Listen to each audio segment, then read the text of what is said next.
Bhagavate Vasudevaya. Om Namo Bhagavate Vasudevaya. Om Namo Bhagavate Vasudevaya. Narayanam Namaskritya Naram Chaiva Narottamam Devim Saraswatim Vyasam Tato Jayam Udirayet. Nashta Prayeshu Abhadreshu Nityam Bhagavata Sevaya. Bhagavate Uttama Shloke Bhaktir Bhavati Naishtiki. Om Ajnana Timirandasya Gyananjana Shalakaya Chakshur Unmilitam Yena Tasmai Shri Guruve Namaha. Sri Chaitanya Manobhistam Sthapitam Yena Bhutale Swayam Rupa Kadamayam Dadati Swapadantikam Vandeham Shri Guru Shri Yuta Padakamalam Shri Gurun Vaishnavamscha Shri Rupam Sagarajatam Sahagana Raghunathan Vitam Tam Sajivam Sadvaitam Savadutam Parijana Sahitam Krishna Chaitanya Devam Shri Radha Krishna Padan Sahagana Lalita Shri Vishakhan Vitamscha He Krishna Karuna Sindhu Dinabandhu Jagatpate Gopesha Gopika Kanta Radha Kanta Namostute Tapta Kanchana Gaurangi Radhe Vrindavaneshwari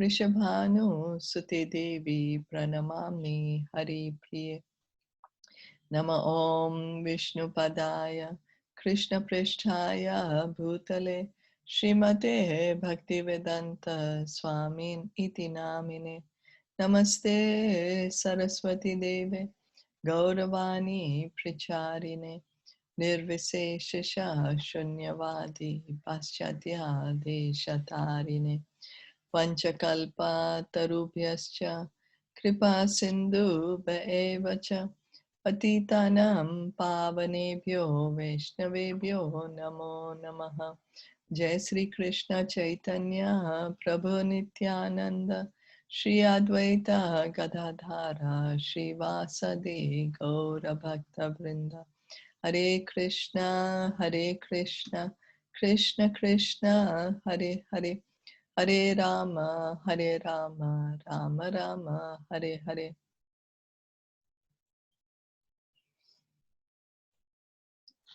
So we continue our reading of Srimad Bhagavatam, Canto 2, Chapter 7, Text 47, where Lord Brahma, he is speaking about the various incarnations of the Lord of Sri Krishna. Shasvat Prashantam Abhayam Pratibodhamatram Shuddham Samam Sad Asata Paramatma Tattvam Shabdo na yatra purukara kavan kriyartho maya paraiti abhimukhe cha vilajjamana tadve padam bhagavata paramasya pumso brahmeti yad vidur ajasra sukham vishokam. What is realized as the absolute Brahman is full of unlimited bliss without grief. That is certainly the ultimate phase of the Supreme Enjoyer. Sorry. The personality of Godhead. He is eternally void of all disturbances and is fearless. He is complete consciousness as opposed to matter, uncontaminated and without distinctions. He is the principal primeval cause of all causes and effects, in whom there is no sacrifice for fruitive activities, and in whom the illusory energy does not stand. So the Supreme Enjoyer, the personality of Godhead, is the Supreme Brahman, or the Samam Bonam, because of his being the supreme cause of all causes. So here, Brahmaji is trying to explain that how, about the impersonal Brahmajyoti, the first step is realizing Krishna as the Brahman, the light which is coming out of the body of Krishna. As the sunshine is coming out of the planet sun, same way from the body of Krishna comes a light which is called the impersonal Brahman or the Brahma Jyoti. That's the impersonal Brahman realization. So the conception of impersonal Brahman realization is the first step due to his distinction from the illusory conception of material existence. In other words, impersonal Brahman is a feature of the Absolute distinct from the material variegatedness, just as light is a conception distinct from its counterpart, darkness. So the Jnani who understands that the Brahma Jyoti aspect, the Brahman aspect, he knows that, okay, this material world is temporary, it's a relative world, and then there is an eternal world. And then their first realization is of the light which is coming out of God, which is called the impersonal Brahman. But the light has its variegatedness, which is seen by those who further advance in the light. And thus, the ultimate realization of Brahman is the source of the Brahman light, the supreme personality of Godhead, the summum bonum, or the ultimate source of everything. So when one does further research, so there are some jnanis, they come to the impersonal realization of the Absolute, that God, the Absolute truth is light. But if they do further research, where is the light coming from? Let me see what is the source of this light. Where is it coming from? Then they will reach the person Krishna. That, like how in Sri Isopanisad, the mantra 15, it says that, my dear Lord, please remove this glaring effulgence which is coming from your body because it's blinding me. I cannot see anything besides this light. So kindly remove this light so I can see your person. So the same way. Therefore, meeting the personality of Godhead includes the realization of the impersonal Brahman as realized at its first, in contrast with material illusion. The personality of Godhead is the third step of Brahman realization. As explained in the first canto, one must understand all three features of the Absolute, Brahman, Paramatma, and Bhagavan. So the first step of Absolute for the truth realization is that the light which is coming out of God, the Brahman realization. Then the second one is Paramatma, that God in his Paramatma feature is in the heart of all the living entities and also within the atom, each and every atom of the universe. And then the most perfect realization is Swayam Bhagwan, that Krishna is a person. So now, as we know, if somebody's finished the 10th grade, they already have a 10th grade certificate. So we know that they've already studied the kindergarten and first grade, second grade. That's how they reach the third grade. So similarly, somebody who is a devotee, who is in love with the personal form of the Lord, it means they already have crossed this impersonal realization, Paramatma realization. They already know all this. Now they are in the Bhagwan realization, the personal form of the Lord. Pratibodha Matram is just the opposite conception of material existence. In matter, there are material miseries, and thus, in the first realization of Brahman, there is the negation of such material miseries, and there is a feeling of eternal existence, distinct from the pangs of birth and death, disease and old age. That is the primary conception of impersonal Brahman. So in this material world, there we are subjected to miseries at each and every moment. Miseries either which are caused by our own body and mind, miseries that are inflicted on us by other living entities, that they might be rude to us, they might do something harmful to us, or some animals might attack us, pests might attack us, and then miseries which are caused by disturbances in the nature, like earthquakes, typhoons, famine, pandemics, like that. So these material miseries are there at every moment. And then once we reach the Brahman realization, we can immediately feel, oh, there's no misery here, because it's beyond the material world. So there is no misery in the Brahman. And the first realization in the Brahman realization is of eternality, because Krishna is Satchid Ananda, eternal, full of knowledge and full of bliss. So in his impersonal realization, in his Brahmajyoti realization, one gets the realization of eternality, that I'm eternal. There's no misery and eternality. And there is little knowledge and very little bliss. Then as we progress more, Paramatma realization, then in the Paramatma realization, we have Sat and Chit, means eternal and knowledge. And then when we reach the Bhagwan realization, the personal realization, in that we have the complete conception, Sat Chid Ananda, means eternal bliss, eternal knowledge and bliss. So the Supreme Lord is the Supreme Soul of everything. And therefore, in the Supreme Conception, affection is realized. The conception of affection is due to the relationship of soul to soul. A father is affectionate to his son because there is some relationship of nearness between the son and the father. But that sort of affection in the material world is full of limitations.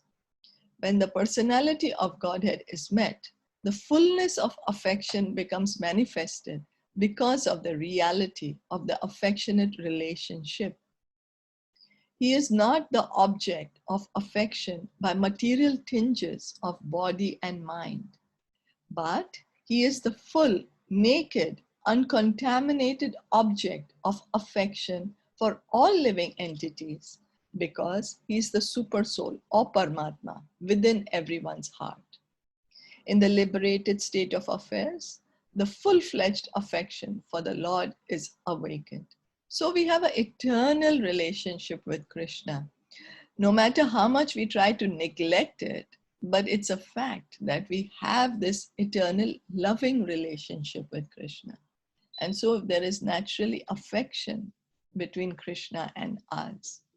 Same as a father and son, they have natural affection. Same way, we have a natural affectionate relationship between Krishna and us. And he's the super soul in our heart. He's so close to us. And when we can understand that we are not the body, we are the soul, eternal part and parcel of Krishna, this natural affection is awakened.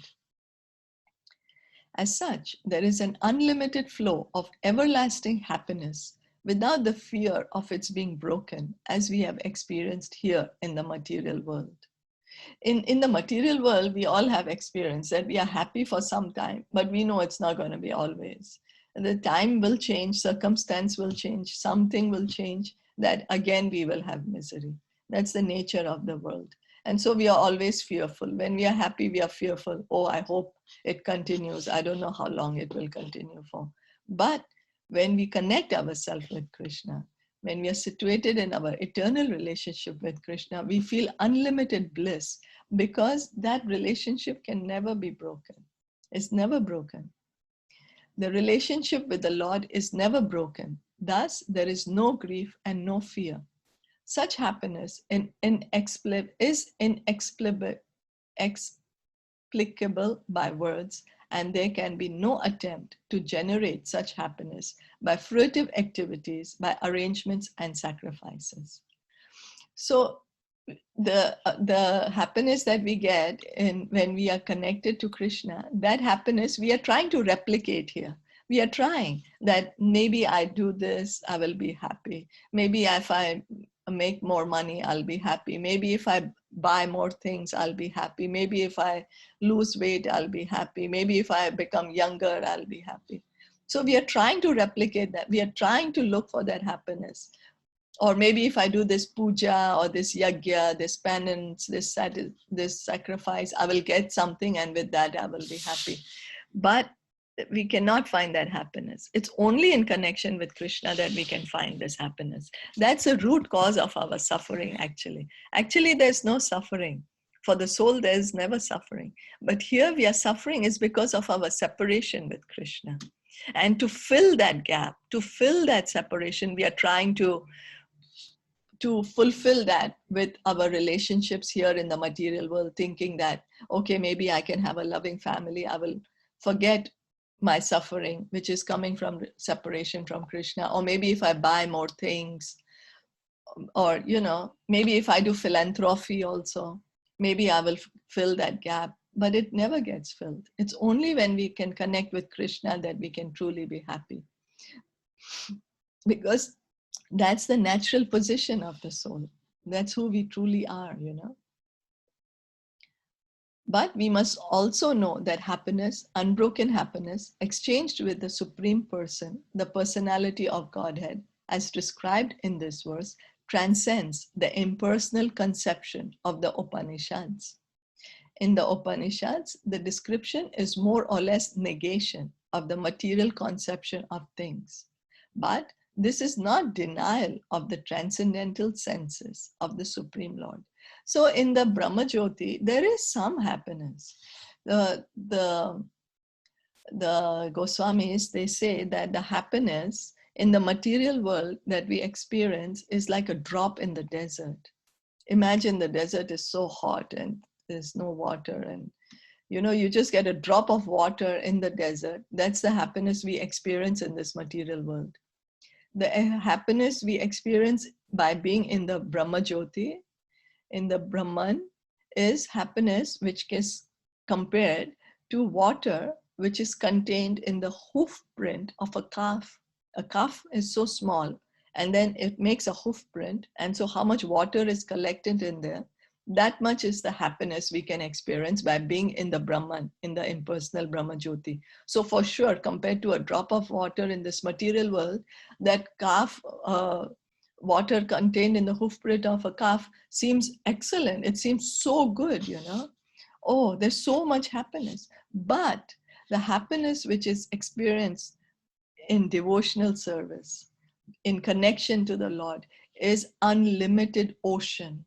It's an unlimited ocean, and we can dive in it as deep as we want and taste the nectar. So herein also the same is affirmed in the statement that the Supreme Lord is pure Shuddham. The word Shuddham indicates that the senses of the personality of Godhead are not made of the material elements. They are all transcendental, free from all contamination of material identification. So our senses are material. We are made of these material elements.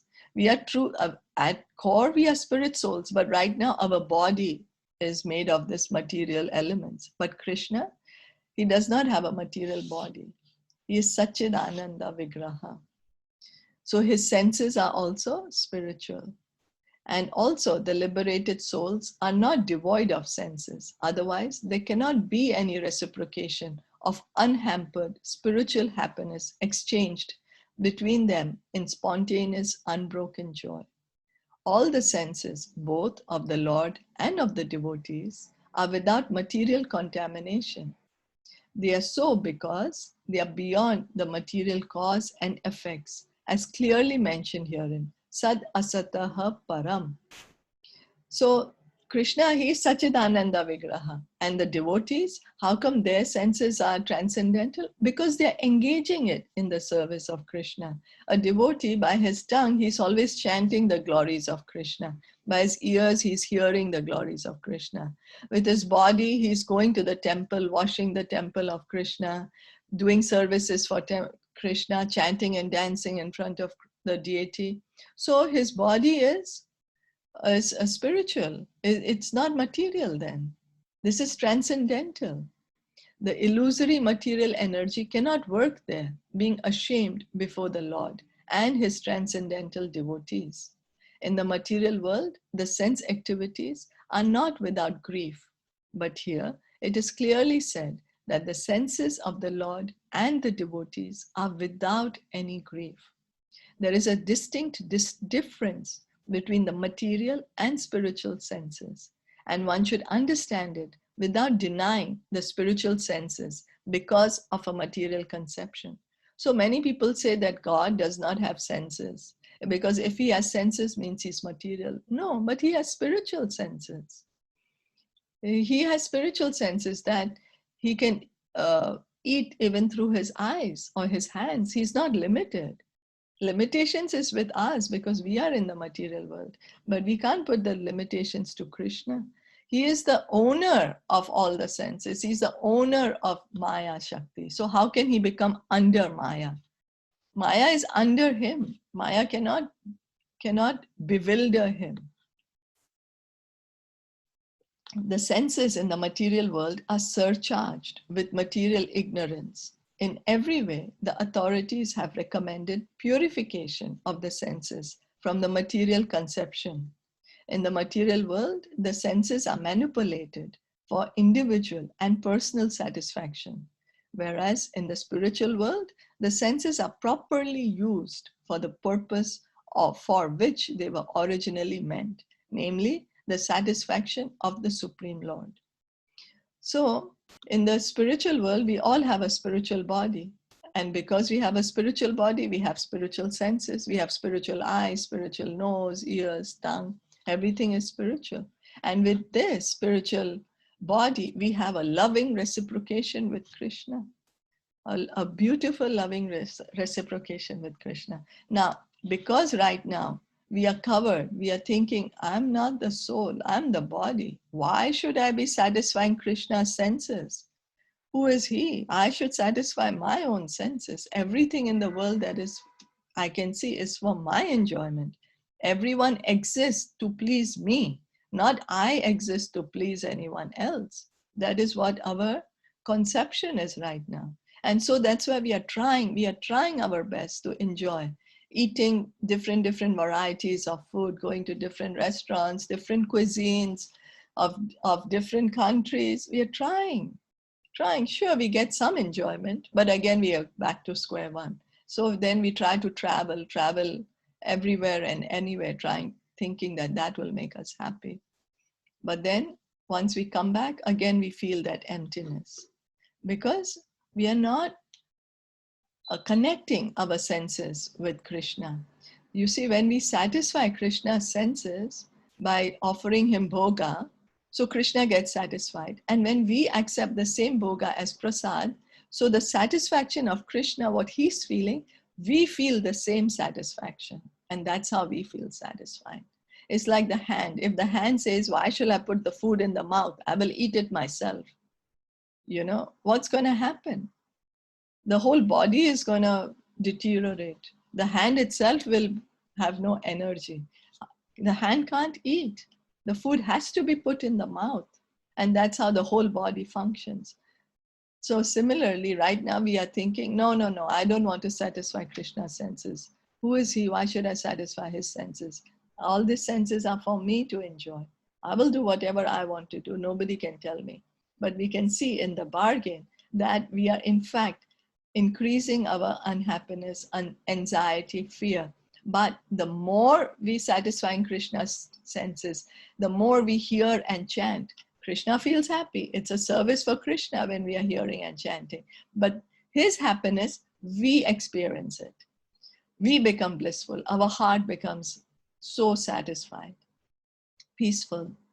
Such sensual activities are natural, and therefore sense gratification there is uninterrupted and unbroken by material contamination, because the senses are spiritually purified.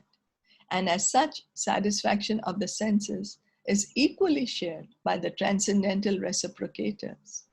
Since the activities are unlimited and constantly increasing, there is no scope for material attempts or artificial arrangements. Such happiness of transcendental quality is called Brahma Saukyam, which will be clearly described in the 5th canto. So in the spiritual world, everyone has spiritual senses. And then with the spiritual senses, They're engaging in loving relationship with Krishna and experiencing Brahma Saukyam, eternal bliss. Is that okay? Yes. Okay. Reading on text 48. Sadriyam niyamya yatayo yamakarta hetim jayu swarad iva nipana khanitram indraha. In such a transcendental state, there is no need of artificial control of the mind, mental speculation, or meditation as performed by the Gyanis and Yogis. One gives up such processes as the heavenly king Indra forgoes the trouble to dig a well. A poor man in want of water digs a well and undertakes the trouble of digging. Similarly, those who are poor in transcendental realization speculate on the mind or meditate by controlling the senses.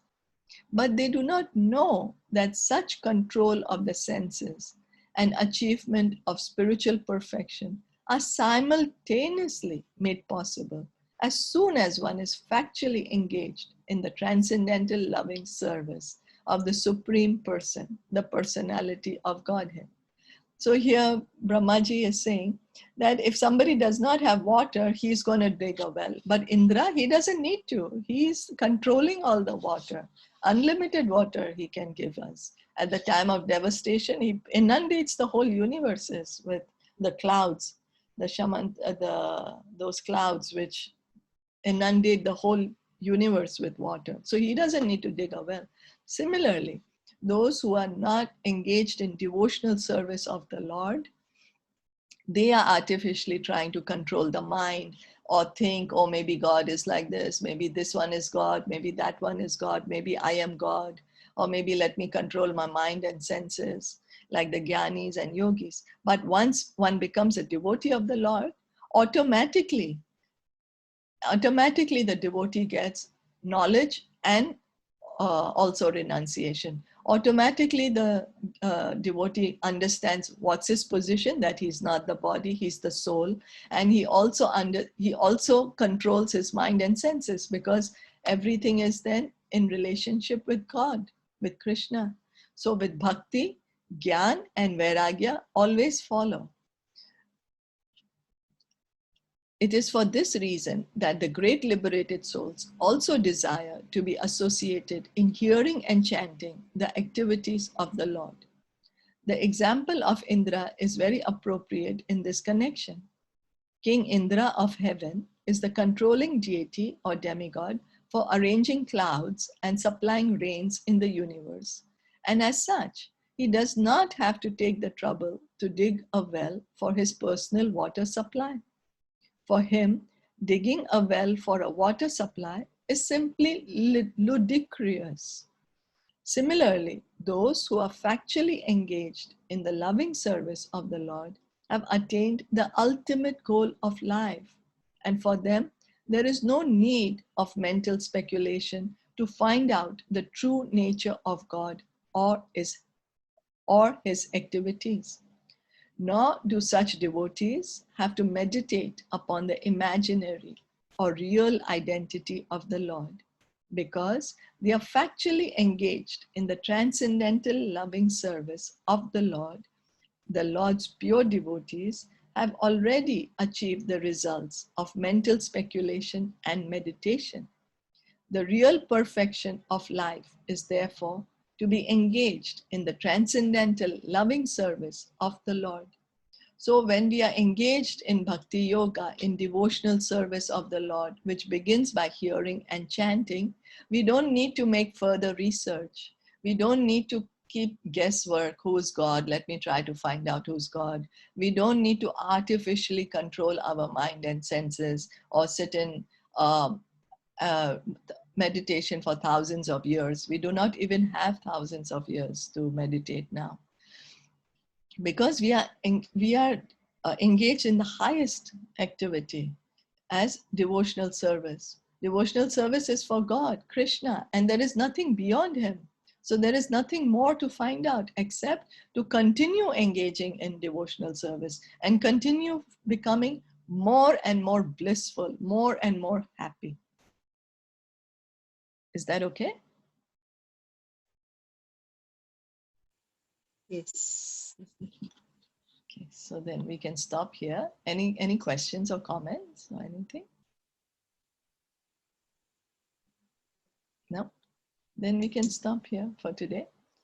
Srimad Bhagavatam ki jai, Shila Prabhupada ki jai, Gaura Bhakta Vinda ki, Gaura Premanande, Hari Hari Bol. Thank you for joining in.